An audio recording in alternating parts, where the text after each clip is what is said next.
Ethan Carter had always been a man of discipline. A former Navy SEAL, he had spent years honing his ability to stay calm under pressure, to think clearly when others would panic. Even after an IED explosion in Afghanistan cost him his right leg, Ethan had adapted. He had learned to live with the prosthetic, to push through the pain, and to maintain control over his life. Control was everything to him. It was the one thing that kept him grounded, even when the world around him seemed to spiral into chaos. Now, in his late 30s, Ethan had settled into a quiet life in a gated community in San Diego. The complex was a haven of order and predictability, a place where everything had its place. His designated handicap parking spot, conveniently located near his building's entrance, was one of those small victories. It wasn't just a convenience, it was a necessity. After long days of physical therapy or dealing with the residual pain from his injury, the last thing he needed was a long trek from some distant parking space. That was why, when Ethan pulled into the lot one evening and saw his spot occupied by a sleek black Mercedes SUV, he felt a surge of irritation tighten his chest.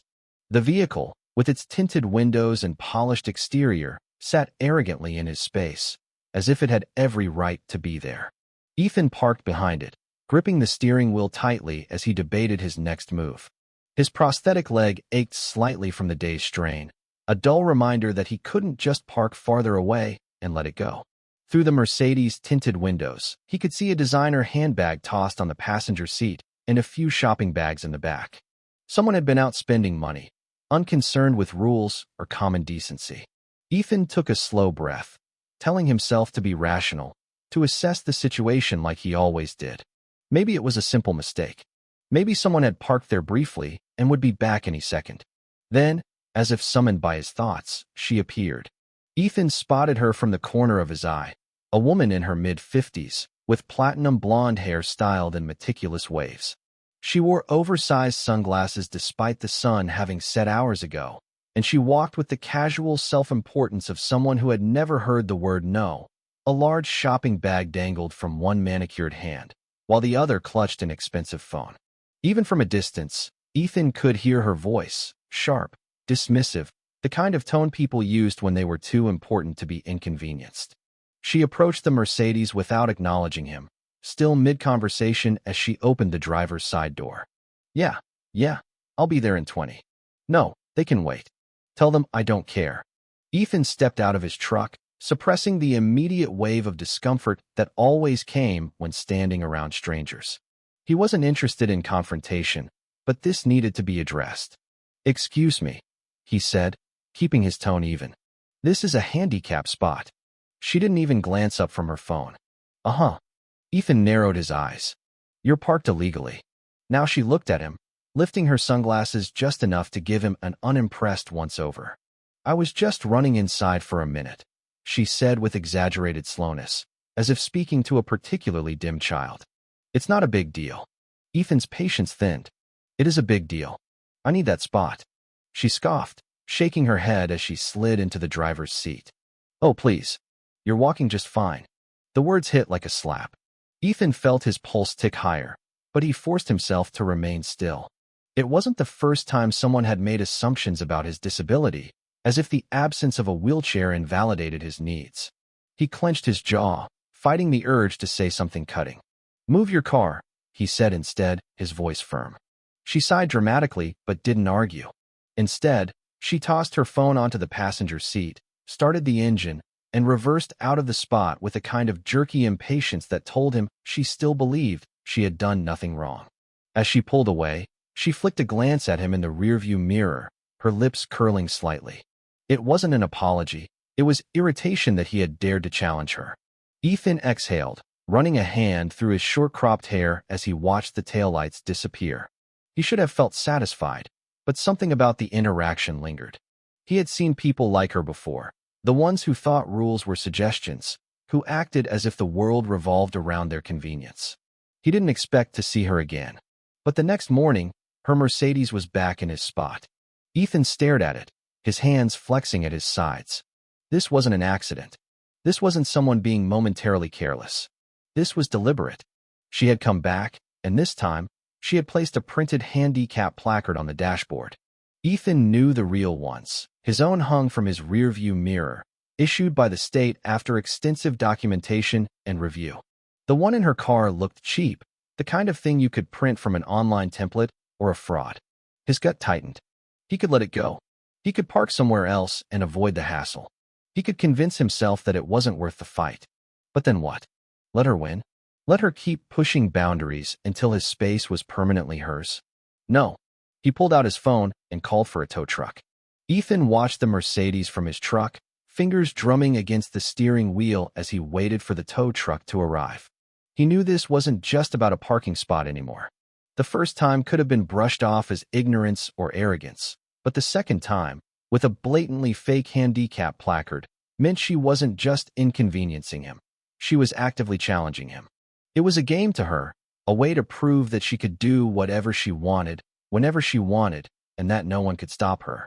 Ethan had seen her type before, back when he was still in the military, stationed in places where people like her never had to get their hands dirty, but always seemed to have the power to make things happen.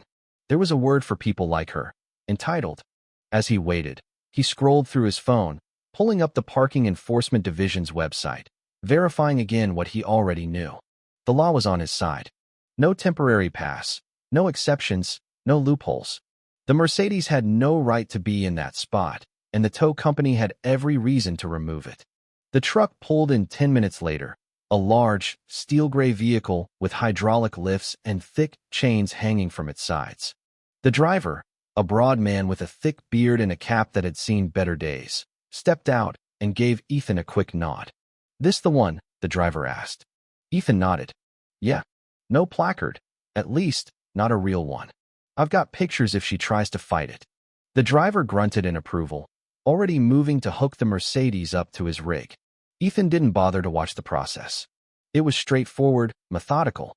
Within minutes, the luxury SUV was hoisted onto the flatbed, its gleaming black paint catching the morning sun as if mocking the very idea that it could be taken away without permission. Ethan felt a twinge of satisfaction, but didn't let himself enjoy it too much. He wasn't looking for revenge, just fairness. Just as the tow truck began pulling away, a familiar shriek cut through the parking lot. "What the hell are you doing?" Ethan turned in time to see her storming out of the building's entrance, a silk blouse tucked into high-waisted designer slacks, heels clicking against the pavement as she half ran, half stumbled toward them. Her sunglasses were perched atop her head now, revealing sharp, narrowed eyes filled with pure rage. She wasn't just angry. She was livid, the kind of livid that came from people who had never been told no in their entire lives. "Put my car down," she barked, her voice carrying across the parking lot like a siren. "Right now? Do you have any idea who I am?" The tow truck driver barely spared her a glance. "Ma'am, you were parked illegally. If you want it back, you can pay the fine at the impound lot." Her face twisted into something ugly, her lips pulling back like she had just bitten into something rotten. She turned on Ethan next, stepping in close, too close. The strong scent of expensive perfume wafted over him as she jabbed a manicured finger toward his chest. "You did this," she spat, her voice trembling with indignation. "You called them, didn't you? You think you can just have my car taken away because you don't like where I park?" Ethan didn't flinch. "It's not about what I like. It's about the law." She let out a sharp, humorless laugh. "Oh, please. Spare me the holier-than-thou speech. You're just bitter because I don't tiptoe around your little disability the way everyone else does, aren't you? That's what this is about, right? You don't like that I don't pity you." Ethan clenched his jaw, the muscles in his back tightening. He had spent years learning how to control his temper, how to keep himself from reacting to people who thought that just because he didn't walk with a cane or use a wheelchair, he wasn't disabled enough to deserve accommodations. He had learned long ago that people like her weren't worth his anger, that their words only had power if he let them. "Move your car next time," he said simply, turning away. She wasn't done.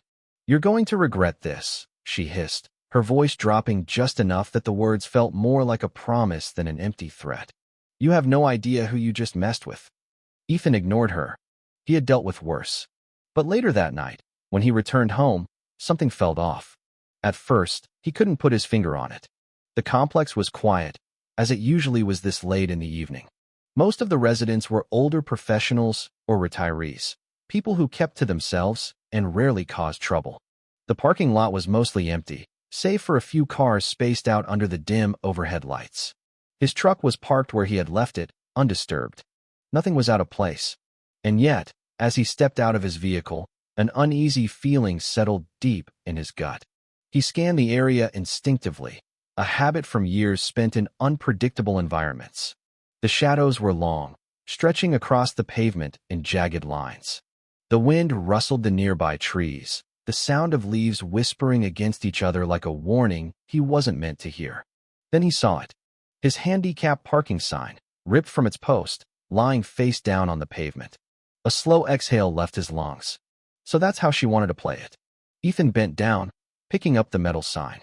The edges were slightly bent, as if someone had yanked it out in frustration, but the pole that had been attached to it was still standing, a jagged tear where the bolts had been forced out. He turned the sign over in his hands, running his fingers along the scratched surface. There was no note, no message, but there didn't need to be. The message was clear. This isn't over. His first instinct was to report it. He had every right to. But something told him she wasn't done, that if he pushed now, she'd escalate in a way that would be harder to fight. He needed to be smart about this. He needed to wait. So instead, he carried the sign back to his truck, placed it in the bed, and went inside. He locked his door, checked his security cameras, and waited. Because if she wanted to fight, he wasn't going to give her the satisfaction of playing by her rules. Ethan woke up earlier than usual the next morning, his body instinctively shifting into alertness before his mind fully caught up. The years of military discipline had trained him to wake up at the slightest disturbance, and even though his surroundings were calm, that same tension from the night before still lingered. He sat up, stretched out his back, and ran a hand over his face before getting up and heading to the kitchen. The coffee machine hummed as he leaned against the counter, staring out the small window above the sink. From this angle, he could see a sliver of the parking lot, just enough to spot his truck sitting exactly where he left it. His handicap sign was still missing, and he still hadn't decided what he was going to do about it. The most rational option would be to file a report with the complex's management or even go to the police. But a part of him hesitated. It wasn't that he didn't trust the authorities. He had worked alongside law enforcement enough times to know that there were good ones out there. But he also knew that people like her thrived on manipulation, and he wasn't naive enough to believe she would just roll over and admit fault. If she had the audacity to park in his spot twice and then go out of her way to rip out his sign, she wouldn't stop there. Reporting her now would just give her more time to adjust, more time to spin a narrative where she was the victim and he was the villain. No, if she wanted to fight, he would let her make the next move first. By the time he had finished his first cup of coffee, Ethan had already decided. He wasn't going to let her dictate the pace of this. If she wanted to escalate, let her. He'd be watching. He went about his morning routine as usual, getting dressed, strapping on his prosthetic with practiced ease, before heading out the door. The air was crisp, the early sun casting long shadows across the lot as he made his way toward his truck. He had only taken a few steps when he noticed it. His truck's tires. The back left one was flat. Ethan slowed to a stop, exhaling through his nose as he took in the sight before him. The cut was clean, a small but deliberate puncture in the rubber, positioned in a way that made it clear this wasn't just bad luck. Someone had done this intentionally, and he didn't need to guess who. A slow, simmering heat settled in his chest as he crouched down, running his fingers over the damaged area. This wasn't just about the parking spot anymore. She wanted to rattle him, to make him react. Not today. He pushed himself back up and surveyed the parking lot. There were no cameras facing this direction, and at this hour, most of his neighbors were either still asleep or already at work. He had no witnesses, no footage, and nothing to prove she had done this. But that didn't matter. He had patience. For now, he focused on the immediate problem. He went back inside, grabbed his tools, and got to work replacing the tire. It took longer than he liked, but by the time he was finished, he felt calmer. He wasn't the kind of man who panicked easily, and if she thought she could shake him, she was wrong. Once the spare was secured, he drove to the nearest auto shop and had the damaged tire replaced before heading to work. But when he returned that evening, he immediately knew something else was off. His apartment door was unlocked. Ethan stopped just short of turning the handle, his pulse spiking for the first time since this whole mess began. He hadn't left it open. He was always careful, always precise about securing his space. But now, standing in front of it, he could see the faintest mark near the lock, like someone had tried to be careful but not careful enough. He stepped back, took a slow breath, and listened. The apartment was silent. No sounds of movement inside. No creaking floorboards. No shifting shadows under the door frame. If someone had been inside, they were gone now. Still, he wasn't about to walk in blindly. He moved back to his truck, retrieved the small flashlight he kept in the glove compartment, and returned to the doorway. Slowly, he pushed the door open with his foot and stepped inside, his body tense but controlled. His eyes swept the room, scanning for anything out of place. At first glance, everything looked the same. His furniture was untouched, his kitchen counters still had the same stack of unopened mail, and the air carried no unfamiliar scent. But then he noticed the coffee table. A single sheet of paper lay there, centered perfectly on the wooden surface, as if whoever had left it wanted to make sure he saw it immediately. He stepped closer and picked it up. "You think this is over?" That was it. No signature, no explanation, just those 5 words, printed in plain, bold letters. Ethan turned the paper over, but the back was blank. His grip tightened slightly, the controlled anger he had kept in check all day coiling tighter in his gut. Someone had entered his home. He didn't know how, but they had, and they wanted him to know it. He sat down slowly, forcing himself to breathe, to think. This wasn't just her anymore, at least, not just her. She had money, that much was obvious. But this, breaking and entering, that required a different level of nerve, or at the very least, connections. He leaned back, staring at the paper in his hands. He had 2 options, report it or play the waiting game.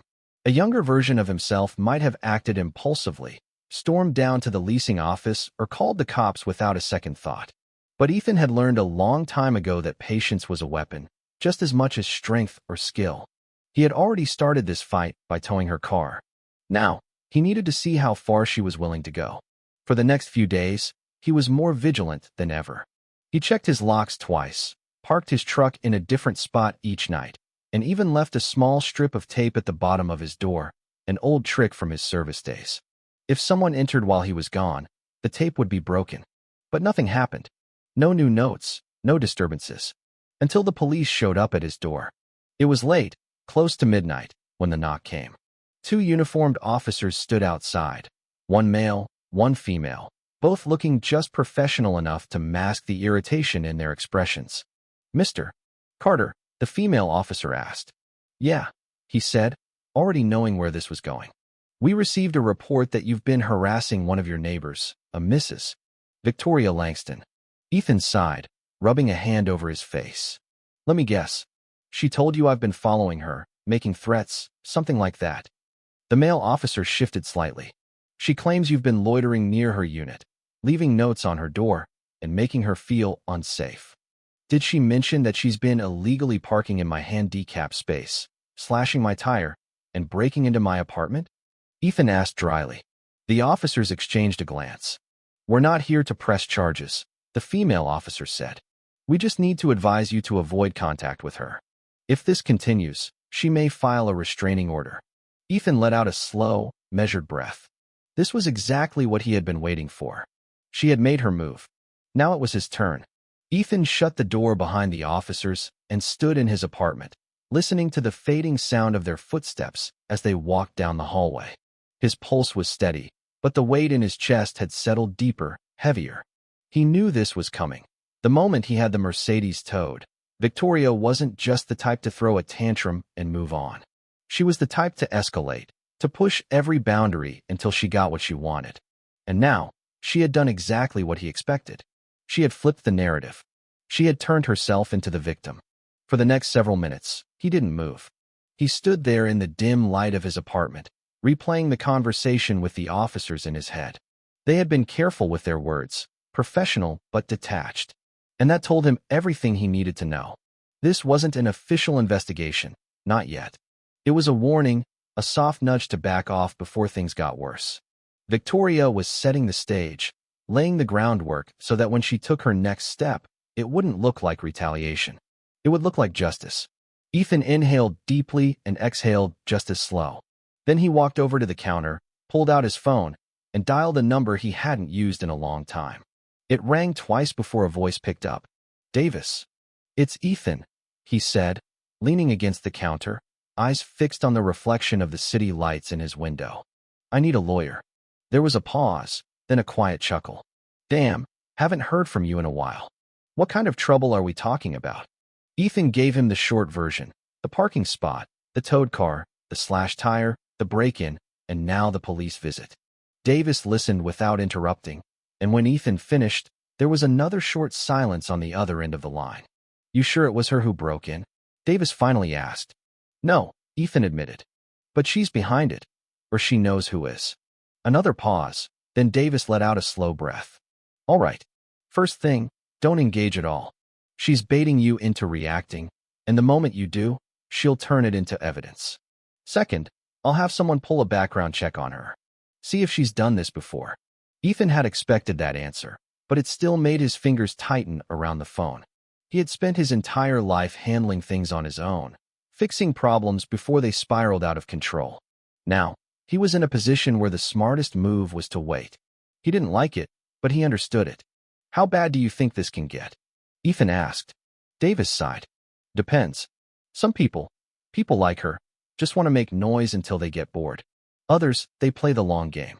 Either way, you need to start documenting everything. Every incident, every interaction. And if she files a restraining order, don't fight it. Let me handle it." Ethan ran a hand through his hair. "All right. Keep me updated."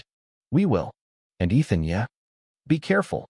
People like her, they don't stop until they win." The call ended, and Ethan stood there for a long time, phone still in his hand, staring at nothing. The next morning, Ethan started documenting everything. He kept a notepad in his truck, writing down times, dates, and details of anything that seemed off. He took pictures of his parking spot every time he left or returned home. He even made a point to vary his routine, leaving at different hours, taking different routes, just in case Victoria had someone watching. If she wanted a war of attrition, he would outlast her. But then, 2 days later, something changed. It was subtle at first, a shift in the way people looked at him when he walked through the complex, the way conversations seemed to hush when he passed by. He didn't think much of it until he overheard 2 neighbors talking outside the mailroom. He always seemed quiet, but you never really know people, do you? Right? "And I heard he used to be military. You know what they say about PTSD. The hairs on Ethan's neck stood up. He didn't stop walking, didn't even glance their way, but the words stuck with him long after he had collected his mail and returned to his apartment. Victoria was doing more than playing the victim now. She was setting the narrative, and she was doing it well. By the end of the week, he had heard 3 different versions of the same story, that he was unstable, that he had threatened her, that he had been watching her. It was all lies, of course, but that didn't matter. What mattered was that people were starting to believe it. And once enough people believed something, it became the truth. Then, on Friday evening, he came home to find an official notice taped to his door. It was from the complex's management. A formal complaint had been filed against him. Not by Victoria, by multiple neighbors. Ethan read the letter twice, his grip tightening with each word. It was full of vague language about disruptive behavior and concerns for resident safety, citing multiple anonymous complaints. There was no hard evidence, no direct accusations, just enough carefully worded nonsense to make him look like a problem. The last paragraph stated that if further complaints were received, management would have no choice but to review his lease agreement and take necessary action. They were threatening eviction. He exhaled slowly, forcing himself to stay calm. This wasn't unexpected. Victoria was methodical, and she had likely started planting these seeds the moment the police knocked on his door. If she couldn't get rid of him directly, she'd make life so difficult that he'd have no choice but to leave on his own. But that wasn't going to happen. He took a picture of the letter, forwarded it to Davis, then went inside and locked the door. 10 minutes later, his phone rang. "She's done this before," Davis said without preamble. Ethan sat down. "Tell me." 3 years ago, she lived in a different complex across town. Same routine, picked a target, pushed them until they snapped, then played the victim. Got a guy kicked out of his own home. No criminal charges, but he lost his job after she started spreading rumors about him at his workplace. Ethan pressed his fingers to his temple, and no one stopped her. Davis let out a humorless laugh. She's rich, connected, knows exactly where the legal line is, and never crosses it. But she's sloppy. I found a few loose ends that might be useful. Ethan glanced at the letter on his table. I need more than might be useful, Davis. She's trying to get me evicted. Yeah, I saw the notice. You need to get ahead of this now.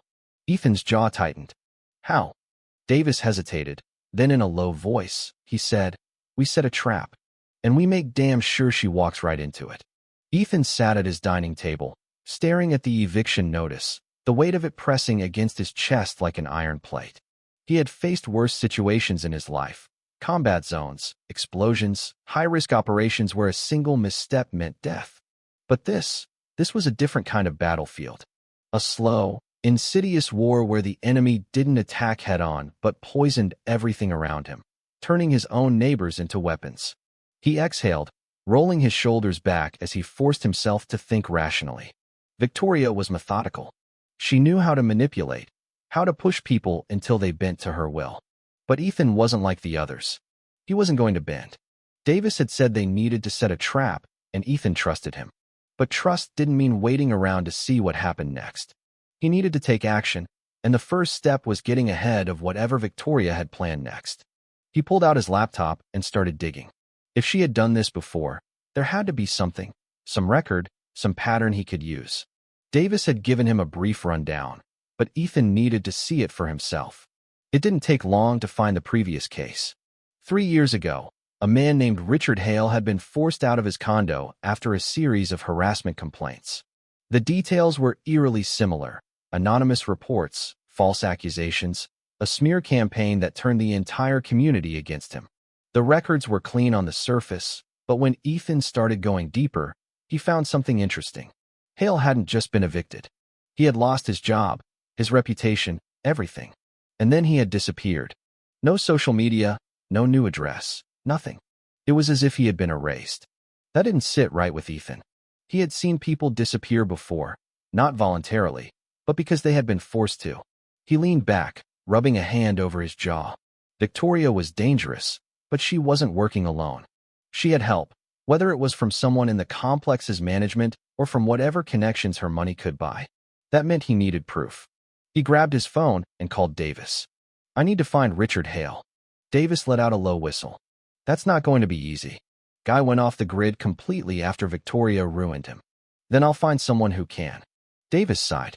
All right. But in the meantime, you need to be careful. She's going to escalate, and you need to be ready when she does. Ethan already knew that. 2 nights later, it happened. He had just gotten back from a late-night grocery run when he noticed the damage. His truck, his carefully maintained, reliable truck, was vandalized. Deep scratches ran along the driver's side, jagged and deliberate. The tires weren't slashed this time, but there was something even worse. Spray painted across the hood in bold, dripping letters was a single word: Predator. Ethan felt his pulse slow, his breath evening out as he stared at the word. He could almost hear Victoria's voice in his head, the smug amusement in her tone. She wasn't just trying to get him evicted anymore. She wanted to destroy him, to paint him as a threat, to make sure no one would ever take his side. He took out his phone and snapped photos from multiple angles. Then, instead of reacting, instead of going straight to management, he did something he knew Victoria wouldn't expect. He called the police himself. When the officers arrived, they asked him the usual questions: when he had last seen the truck undamaged, if he had any enemies, if he suspected anyone. He kept his answers measured, factual. He mentioned the parking dispute, the false complaints, the growing tension with Victoria, but he didn't accuse her outright. He knew better than to give them a reason to dismiss him as biased. The officers took notes, nodded, but Ethan could see it in their eyes. This was just another property damage case to them. They weren't going to launch an investigation over a scratched-up truck and a spray-painted word. He had expected that, but he also knew that calling them had served a different purpose. It put a report on record, a paper trail, one that Victoria wouldn't be able to twist in her favor later. After they left, Ethan cleaned off what he could and went inside. He barely had time to set his keys down before his phone buzzed. It was Davis. "She's making her move," Davis said without preamble. "I just got a tip. She's filing a restraining order against you tomorrow. Ethan exhaled through his nose. For what? Does it matter? She'll say she feels unsafe, that you've been stalking her, harassing her, whatever she needs to say. Judges don't need much to issue a temporary order, and once that's in place, she'll have legal leverage to get you kicked out of the complex completely. Ethan rubbed his temples. He should have seen this coming. Victoria had been playing the long game from the start, and now she was moving in for the kill. What are my options? Davis hesitated. You could fight it, but that's a slow process. By the time you clear your name, the damage will be done. Or, we make sure her story doesn't hold up in court. Ethan knew what that meant. Evidence, witnesses, anything that proved Victoria was the aggressor, not him. He had photos, he had a police report, but that wasn't enough. He needed something concrete. And that's when an idea hit him. What if I could get her to admit to everything? Davis went silent for a moment. Then slowly, he said, that depends. How exactly do you plan on doing that? Ethan's mind was already working through the logistics. He knew Victoria's type, arrogant, overconfident, convinced she was untouchable. She had won every battle so far because she controlled the narrative. But what if she thought she had already won? What if, in her moment of victory, she got careless? I need her to think I'm giving up, he said finally. Davis let out a short laugh. I don't like where this is going. Just trust me. Ethan didn't sleep much that night. He spent hours going over his plan, refining the details, considering every possible angle. By the time morning rolled around, he was ready. He started by making himself visible. Instead of avoiding Victoria, he made sure she saw him. He let his frustration show just enough to make her believe she had gotten under his skin. He walked past her in the hallway and let his gaze linger just a little too long. He parked his truck in the most public spot he could find, making it easy for her to see the damage she had caused. He wanted her to feel like she had won. And then, when he was sure she had taken the bait, he left an envelope at her door. Inside was a single note. You win. Let's talk. That night, he sat in his truck, hidden in the shadows, and watched as Victoria stepped outside, picked up the note, and smirked. She thought she had broken him. She had no idea what was coming next. The courtroom was quieter than Ethan had expected. Despite everything that had led to this moment, there was no dramatic tension in the air, no gasps from a packed audience, no theatrical objections being thrown back and forth between lawyers. It was sterile, procedural, nothing more than a machine operating exactly as it was designed to. But that was fine. Ethan didn't need spectacle. He just needed the truth to be heard. Victoria sat across from him, looking as polished as ever. Her outfit was carefully chosen to project an image of quiet dignity. But her face, for the first time since this war had started, betrayed something she couldn't quite mask: uncertainty. She had spent so long crafting her victories before they even began, manipulating the battlefield in her favor before her opponents even realized they were at war. But this time, she had miscalculated. Davis sat beside Ethan, calm and composed, flipping through the thick stack of documents in front of him with a kind of quiet confidence that only came from knowing you were holding the winning hand. The judge, an older woman with sharp eyes and little patience for nonsense, was reading over the case summary. When she finally looked up, her expression was unreadable. Mr. Carter, she said, her voice even, your attorney has submitted extensive evidence supporting your counterclaim against MS. Langston's restraining order, as well as a defamation claim regarding the complaints made against you. I have reviewed the documents, the police reports, and the audio recording provided as evidence. Before we proceed, do you have anything you'd like to say for the record? Ethan met the judge's gaze and shook his head. No, ma'am. The evidence speaks for itself. The judge nodded, shifting her attention to Victoria. And MS. Langston, do you have any statements before we continue? Victoria sat up straighter, offering a tight, forced smile. Your Honor, I believe there has been a misunderstanding. I never intended for any of this to escalate the way it did. I simply acted out of concern for my safety. Mr. Carter has been. MS. Langston, the judge interrupted. Please refrain from making claims that contradict the evidence submitted in this court. The audio recording clearly captures you admitting to orchestrating a campaign against Mr. Carter, including fabricating complaints and using false legal threats to force him out of his residence. Victoria's smile wavered. A flicker of panic crossed her face, but she quickly smothered it beneath a layer of feigned confusion. I don't recall saying anything like that. The judge raised an eyebrow. Then would you like me to play the recording again? Silence. Victoria's fingers curled against the table, her nails digging into the surface as if she could claw her way out of the situation through sheer force of will. But there was no way out, not this time. Ethan didn't allow himself to relax just yet. He kept his posture neutral, his breathing slow and even, as he watched Victoria's walls start to crumble. The judge flipped through a few more pages, glancing down at the official complaints Victoria had filed against Ethan. Furthermore, several of the anonymous complaints submitted against Mr. Carter were traced back to your personal email account. Additionally, our investigation has confirmed that your past residences had similar complaints filed against another tenant under nearly identical circumstances. Given the pattern of behavior demonstrated here, I find Mr. Carter's counterclaims to be well substantiated. Victoria opened her mouth to argue, but nothing came out. Her carefully woven story was unraveling right in front of her, thread by thread. The judge turned back to Davis. Mr. Carter's counterclaim requests the immediate dismissal of the restraining order, financial compensation for damages, and a formal retraction of all submitted complaints. Given the evidence presented, I see no reason to deny any of these requests. Davis nodded, his expression unreadable. Thank you, Your Honor. The judge let out a small sigh and straightened in her chair. Ms. Langston, you will retract all complaints against Mr. Carter, and you are hereby ordered to pay damages for defamation and legal fees incurred during these proceedings. Additionally, you are prohibited from making further contact with Mr. Carter in any form. Should you attempt to interfere with his residency or reputation again, further legal action will be pursued.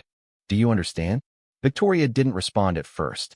Her face had lost its usual arrogance, replaced by something far less polished, something raw, almost unrecognizable. But she had no choice. She nodded, barely managing to force out a hoarse, "Yes, Your Honor." The judge gave a final glance toward Ethan before speaking. Mr. Carter, you are free to continue your life without further interference. This court is adjourned. The sound of the gavel echoed through the room, and just like that, it was over. Victoria left without another word, but Ethan saw it in her posture. The way her shoulders had tensed, the way she gripped the handle of her designer bag like it was the only thing grounding her to reality. She wasn't used to losing. And this wasn't just a loss, it was total humiliation. Outside the courthouse, Ethan took his first deep breath in weeks. The weight that had settled over him since this entire ordeal had started was finally gone, replaced by something lighter, something closer to relief. Davis stepped beside him, tucking his paperwork back into his briefcase. Well, that went about as smoothly as it could have, he said. Ethan smirked. Didn't feel smooth from my side of the table. Davis chuckled. That's how it always feels when you're the one being dragged through the mud. But you came out clean, and that's what matters. He paused, then added, You know she's going to hate this. She'll stew over it for months. Ethan nodded, his gaze drifting toward the courthouse doors where Victoria had disappeared. Let her. She can't touch me now. Davis clapped him on the shoulder. You're officially in the clear. Go enjoy the win. For the first time in a long time, Ethan allowed himself to smile. By the time Ethan got home, the complex was just as it had always been, quiet, well-maintained, filled with neighbors who would probably pretend nothing had ever happened. He didn't care. The important part was that his parking space was empty, waiting for him exactly as it should have been from the beginning. As he pulled into the spot and shut off the engine, he let himself sit there for a moment, letting everything sink in. He had stood his ground, fought back against someone who had built their life on tearing others down, and he had won. Not just legally, but completely. When he stepped out of the truck, he looked up toward Victoria's unit. The blinds were shut. He had a feeling they would stay that way for a long time. Good. He walked inside, locked the door behind him, and for the first time in weeks, slept without worry. It was over, and Victoria Langston would never bother him again. Epilogue, the new beginning. Months passed, and life returned to normal. Ethan continued his quiet, structured existence in the gated community, but something had changed. The neighbors who had once whispered about him now greeted him with polite nods. The management, perhaps wary of another legal battle, made sure his parking spot was always available. Ethan didn't mind the solitude. He had always been a man who preferred his own company. But he couldn't shake the feeling that he had won more than just a legal victory. He had reclaimed his sense of control, his belief that no matter how chaotic the world became, he could always find a way to navigate it. One evening, as he sat on his balcony watching the sun set over the horizon, his phone buzzed. It was a message from Davis. "Thought you'd want to know. Victoria moved out. Word is, she's heading back east. Looks like she's decided to cut her losses." Ethan smiled faintly, typing out a quick reply. "Thanks for the update. Let me know if she ever resurfaces." He set the phone down and leaned back in his chair, letting the cool evening breeze wash over him. The war was over, and he had emerged victorious. But more importantly, he had proven to himself that no matter how far someone pushed him, he would always find a way to push back. And that was a victory worth savoring. Thank you for taking the time to listen to today's story on Store of Good Stories. If this story touched your heart or made you think, don't forget to hit like and share the video to spread this positive message to more people. And if this is your first time here, make sure to subscribe and turn on the notification bell so you won't miss any of the meaningful stories we share every week. Your support is the biggest motivation for Store of Good Stories to keep bringing heartfelt and valuable stories to you. See you in the next video.